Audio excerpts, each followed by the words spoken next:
Lesson 3, rule eight law. अभी तक हमने वो डेमोक्रेसी के बारे में जाना था, डिक्टेटरशिप के बारे में जाना था, मोनार्की और मिलिट्री रूल के बारे में जाना था। आज रूल ऑफ लॉ के बारे में है कि कानून का जो नियम है ना वो कैसा है, कानून के नियम कैसे होते हैं। The rule is of law is an important feature of democracy. Rule of law जो है वो इम्पॉर्टेंट फीचर है डेमोक्रेसी का।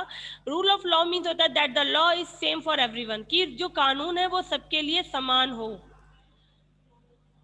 And all are equal before the law, और सभी लोग कानून के सामने समान हो। मतलब सभी के लिए कानून, चाहे वो बड़ा हो या छोटा हो, सभी के लिए कानून होना चाहिए। और उस कानून के सामने, यानी जो रूल है, जो नियम बनाया गया है, लॉ क्या है, एक रूल होता है।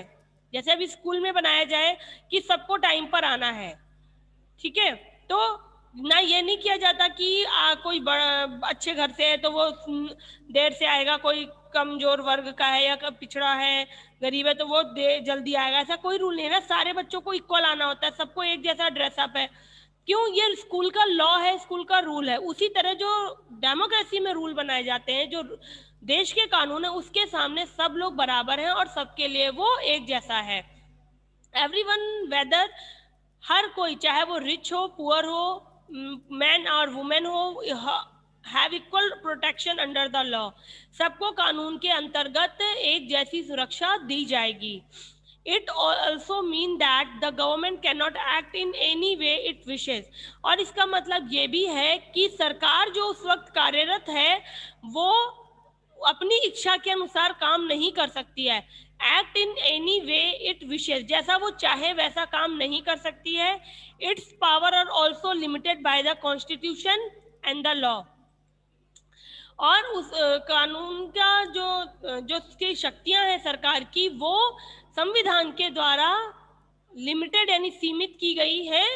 और कानूनी लिमिटेड बाय द कॉन्स्टिट्यूशन, कानून के द्वारा और संविधान के द्वारा सरकार की शक्तियों को सीमित किया गया है। Rule of law is an important feature of a democratic government. लोकतांत्रिक सरकार में रूल ऑफ लॉ उसका इम्पॉर्टेंट फीचर है। Rule of law makes a democracy different from authoritarian form of government. जितनी तानाशाही या राजतंत्र की जो सरकारें होती हैं, उनसे लोकतंत्र की सरकार को अलग बनाने का काम रूल ऑफ लॉ करता है, कानून के नियम करते हैं। Without rule of law in a country, बिना कानून के नियमों के जो देश है, people can not be treated equally और गेट इक्वल जस्टिस। लोगों को एक जैसा कानून, एक जैसा न्याय नहीं मिल सकता है, उस सभी लोगों को एक साथ व्यवहार नहीं किया जा सकता है। If there is no rule of law, अगर किसी भी तरह का कानूनी नियम नहीं होगा, a government can send someone to jail without fair trial. बिना किसी को भी जेल भेज देगी। फेयर ट्रायल मतलब वो जांच पड़ताल नहीं होगी।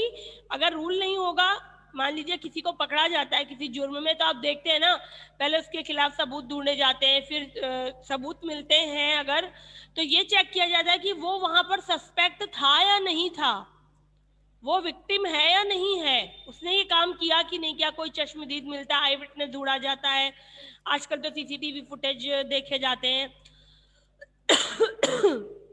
तो बहुत सारा प्रोसेस होता है, उसके बाद उसको जेल, अगर वो दोषी पाया जाता है तब उसको जेल भेजा जाता है। मगर अगर यही चीज ना हो कि कानून में ना लिखा हो, कानून का नियम ये ना हो, तो पकड़ा गया तुरंत उसको जेल भेज दिया जाएगा। हो सकता है ना कि वो सस्पेक्ट हो, खाली उसने कुछ किया ना हो, वो वहां पर सिर्फ रहा हो या मौके पर आ गया हो, बहुत सारी कंडीशंस हो सकती है ना, तो वो चीज। It can stop people from enjoying their rights, ये लोगों को उनके अधिकारों को यूज, मतलब एंजॉय, जो एंजॉय मीन्स होता है किसी चीज को सेलिब्रेट करने से रिलेटेड है, रोकता है विदाउट गिविंग एनी रीजन, बिना कारण के। जो लोग अपने राइट्स का यूज करना शुरू करते हैं उसको भी ये रोकता है। It can stop people from enjoying their right without giving any reason, बिना कारण दिए। अब मान लीजिए, प्लीज माइक ऑफ कर लीजिए, किसी का माइक ऑन है। ऐसा भी होता है कि लोग क्या, उनको अधिकार दिया गया है कि लोगों को बोलने का अधिकार, प्लीज माइक ऑफ कर लें जो भी कोई है, कई बार मैं कह चुकी हूँ। माइक ऑफ कर दें। तो ऐसा भी होता,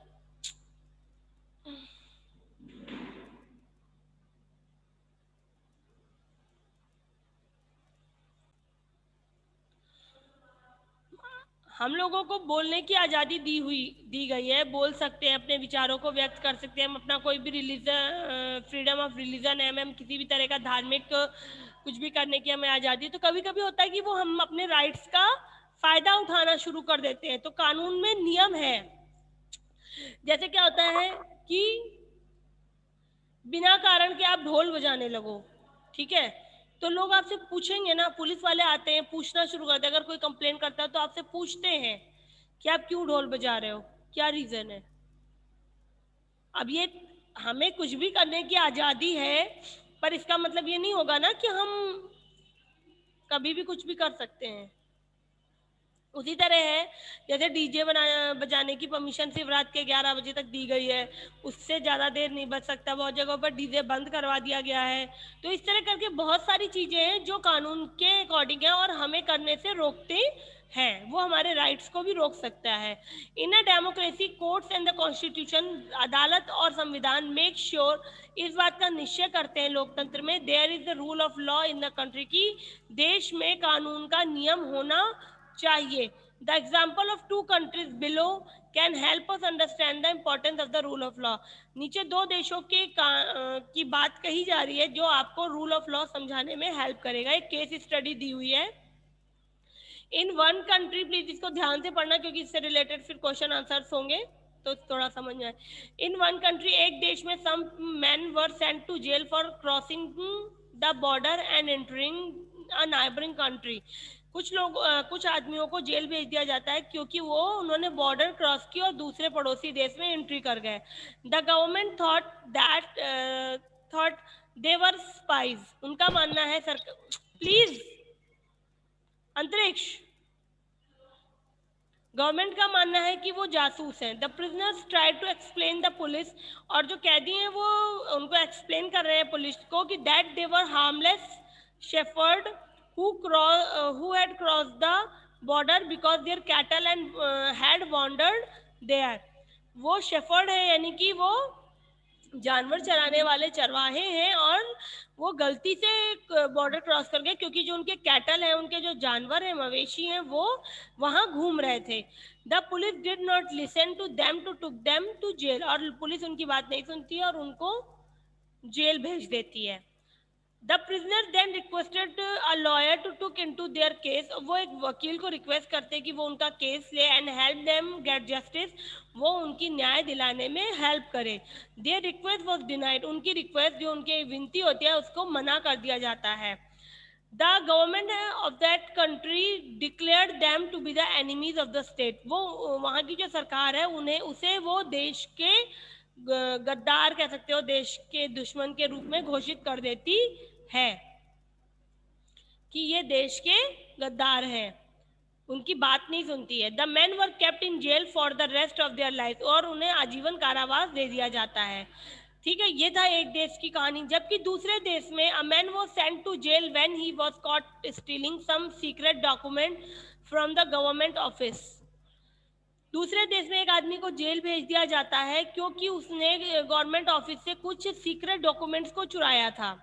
the government provided a lawyer for him. Government ने उसको एक वकील प्रोवाइड कराया, उपलब्ध कराया, उसे दिया गया, so that the man could take the help of the court, और उसको हेल्प, कोर्ट की हेल्प से, the man could take the help of the court, उसने कोर्ट की मदद ली, अदालत की मदद ली, like any other citizen of that country. उस देश के अन्य व्यक्तियों की तरह उसे भी अदालत की हेल्प दी गई।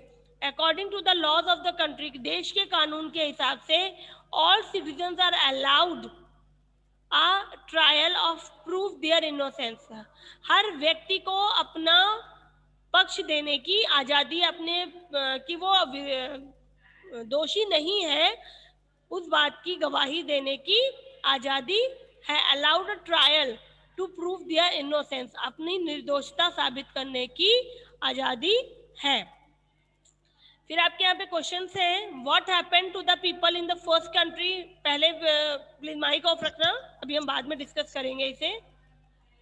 पूछा जा रहा है कि पहले देश के लोगों के साथ क्या हुआ था, व्यक्ति के साथ क्या हुआ था, सबको पता है। What happened to the people in the second country, उसके साथ क्या हुआ, आपने कंपैरिजन पढ़ लिया है। Where do you think people were being treated in a fair way, आप किस उसमें सोचते हैं कि व्यक्ति के साथ, प्लीज माइक ऑफ कर लीजिए बार बार।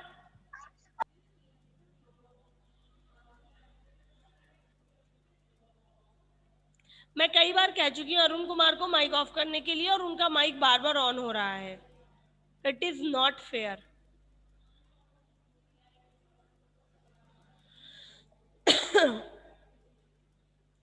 और फिर दूसरे में कहा जाए, थर्ड क्वेश्चन है, where do you think people were being treated in a fair way, किस उसमें कहां पर आपको लगता है कि इसके साथ सही व्यवहार किया गया और क्यों किया गया। ओके और which of the two countries would you like to live in and why, आपको इन दोनों देशों में से किसमें लगता है कि आप रहें और क्यों रहेंगे। ओके फिर अभी हम इसको पूछते हैं, why should the law be equal for everyone, law को सबके लिए क्यों समान होना चाहिए। ओके फिर है लेसन 4, डेमोक्रेसी है पॉपुलर गवर्नमेंट, लोकतंत्र एक प्रसिद्ध सरकार। 1974 only 39 of 165 countries in the world were democracies। 1974 में 39 यानी टोटल 165 में से सिर्फ 39 देश थे दुनिया के जहां पर डेमोक्रेसी थी। By the end of the 2001 121 of 191 countries in the world were democracies. 2001 में 191 देशों में से दुनिया के 121 देश जो थे वो लोकतांत्रिक हुए। There were the various reason so many countries have moved to a democratic form of government, इसके बहुत से कारण हैं जिस वजह से जो देश है वो लोकतांत्रिक सरकार की तरफ मूव हो गए, वहां पर लोकतांत्रिक सरकार का गठन किया गया। इन अ डेमोक्रेसी, लोकतंत्र में government is accountable to the people, जो गवर्नमेंट है वो अकाउंटेबल टू द, वो लोगों से बनी होती है, लोगों की इस पे भागीदारी होती है। सिंस डिसीजंस आर डिस्कस्ड, और जो भी निर्णय लिए जाते हैं उनको डिस्कस किया जाता है, and taken jointly by the elected representative, और जो भी प्रतिनिधि होते हैं चुने हुए उनके द्वारा वो डिसीजन लिया जाता है। They are usually more acceptable, और वो अधिकतर एक्सेप्टेबल मीन्स होता है एक्सेप्ट करना, स्वीकार करने लायक होते हैं लोगों के द्वारा। People can also exercise their right to vote to change the government, लोगों के पास वोट राइट टू वोट होता है, मतदान देने का अधिकार होता है जिससे वो गवर्नमेंट को चेंज कर सकते हैं अगर वो उनसे खुश नहीं है तो। None of these features are found in authoritarian government, और आपको किसी भी राजशाही सरकार, राजतांत्रिक सरकार में, तानाशाही सरकार में ये फीचर्स नहीं मिलेगा।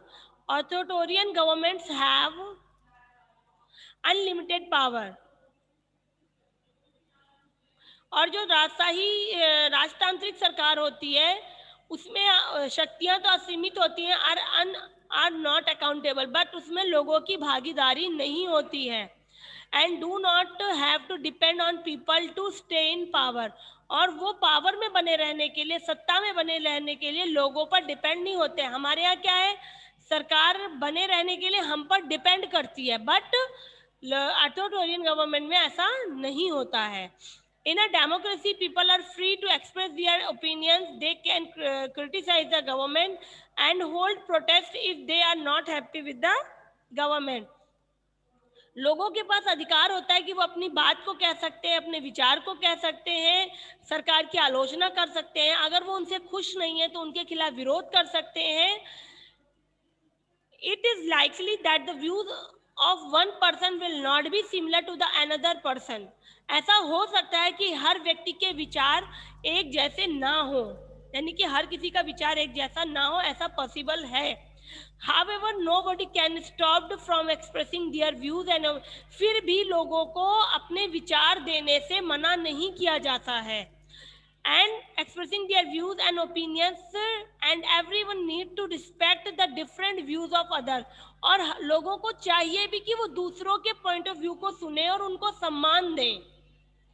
मान लीजिए मैं हूँ, मेरा विचार कुछ अलग है, अदर टीचर्स हैं उनका थॉट अलग है, पढ़ाने का जैसे स्टाइल ले लीजिए अलग अलग है, ठीक है, तो मैं वो मेरी पढ़ाने के तरीके का रिस्पेक्ट करें और मैं उनके पढ़ाने के तरीके का रिस्पेक्ट करूं। ओके, तो वही चीज यहाँ पे कहिए, सेम नहीं हो सकता सब कुछ, पर हमें आजादी है हमें अपने तरीके से पढ़ाने की, और हम एक दूसरे का रिस्पेक्ट करते हैं। वही चीज डेमोक्रेसी में कि पॉइंट्स अलग हो सकते हैं, पॉइंट ऑफ व्यूज अलग हो सकते हैं, लोगों का बात विचार अलग हो सकता है, बट हमें किसी को रोकना नहीं है, उनको स्टॉप नहीं करना होता है कि वो अपने पॉइंट ऑफ व्यूज को एक्सप्रेस ना करें। और हर किसी को, everyone need to respect the different views of the other. दूसरे लोगों का जो विचार है उसको हमें वो रिस्पेक्ट देना होगा, रिस्पेक्ट देने की जरूरत होती है। In this way democracy promote tolerance. इसमें जो डेमोक्रेसी होती है वो टॉलरेंस, सहनशीलता को, allowing a person to share, हाँ, दूसरे लोगों को डेमोक्रेसी प्रमोट करती सहनशीलता को। सहनशीलता होती है कि दूसरे पर्सन को भी, चाहे वो लेडीज हो या जेंट्स हो, उनको उनके विचारों को फ्रीली एक्सप्रेस करने देने को प्रमोट करती है democracy. On the other hand, इसके अलावा authoritarian government often limit that what people can say. और जबकि अथॉरिटेरियन गवर्नमेंट में सीमा निश्चित है कि व्हाट पीपल कैन से, कि लोगों को क्या बोलना है, and punish those who criticise the government, और जो लोग सरकार की आलोचना करेंगे उनको पनिश किया जाता है। एवरी ह्यूमन बीइंग डिजर्व, हर व्यक्ति को, हर ह्यूमन बीइंग को डिजर्व करना, यानी कि वो अधिकारी है उस बात को पाने का, to be treated with respect, हर किसी को सम्मान देने का, सम्मान प्राप्त करने का अधिकार है। डिग्निटी माने होता है अपनी एक खुद की इमेज बनाने का अधिकार है, कि हम जो उसका आत्मसम्मान है, उसका जो सम्मान है, उसको, उसके लिए वो उसको डिजर्व करता है कि वो उसको मिले। Democracy promotes dignity by not allowing discrimination. और डेमोक्रेसी जो है, लोकतंत्र है, वो प्रमोट करती है डिग्निटी को बाय नॉट अलाउइंग डिस्क्रिमिनेशन, बिना भेदभाव के डिग्निटी को प्रमोट करती है। ऑफ एनी काइंड, किसी भी तरह के भेद को डेमोक्रेसी में नहीं माना जाता है। That is unfair treatment based on caste, और जो किस पर बेस होने, जो भेदभाव है वो किसी भी चीज पर बेस हो, जैसे कि कास्ट के आधार पर, धर्म के आधार पर, जेंडर के आधार पर, क्लास के, रेस के अकॉर्डिंग हो, ये सारी चीजें कानून के विरोध में है, और इनका जो है समर्थन डेमोक्रेसी में नहीं किया जाता है। एवरीवन इज कंसीडर्ड इक्वल, हर किसी को समान माना जाता है, and even given equal rights are privileges, और सुविधा के अनुसार उनको समान अधिकार दिए गए हैं। Unlike most authoritarian government, a democratic government has respect. Authoritarian government की तरह, मतलब जैसे अथॉरिटेरियन गवर्नमेंट में होता है वैसे नहीं, democratic government has to respect the rules of law, कानून का सम्मान किया जाता है। अथॉरिटेरियन गवर्नमेंट में जैसे कानून का कोई सम्मान नहीं होता है मोस्टली में, उसी तरह, उस तरह नहीं, डेमोक्रेसी में रूल ऑफ लॉ का सम्मान किया जाता है। This help to protect people's right, यहाँ पर लोगों के अधिकारों का सम्मान किया जाता है। being violated and keeps a check on the power exercised by the government, और उसको चेक किया जाता है जो लोग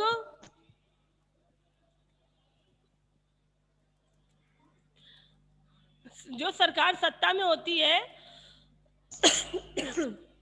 उनके द्वारा ये देखा जाता है कि उनके अधिकारों का कहीं पर भी हनन ना हो रहा हो। All these features make a democracy popular form of government in the world, और इस तरह के जो फीचर्स होते हैं इससे संसार में जो डेमोक्रेसी है वो पॉपुलर होती है।